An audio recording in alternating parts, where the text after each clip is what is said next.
আসসালামু আলাইকুম guys, dragon মামনি চলে এল আবার একটি নতুন ভিডিও নিয়ে। আমি এখন রয়েছি মহারাষ্ট্রের আশেপাশে এলাকাগুলো আপনাদেরকে দেখিয়ে দিচ্ছি গাইস। দেখুন, এটা হচ্ছে মহারাষ্ট্রে আমরা যেই বাড়িতে থাকি সেই বাড়ির আশেপাশে এলাকা।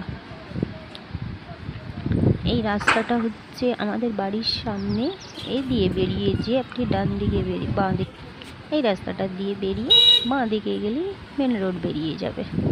গাইস দেখতে পাচ্ছেন, এই দেখুন একটা কালো কাক বসেছে ছাদ पर কালা কাউয়া बैठा কায় কায় কাটা রাইতা। এটা হচ্ছে টেরিস গার্ডেন, একটি ছোট্ট মতন। আপনাদের যদি এই গার্ডেনটা ভালো লাগে, প্লিজ এই গার্ডেনটা না সুন্দর, ছোট্টর মধ্যে। যারা গাছপ্রেমী হবে তারা কি গাছ ছাড়া থাকতে পারবে গাইস? দেখুন তো।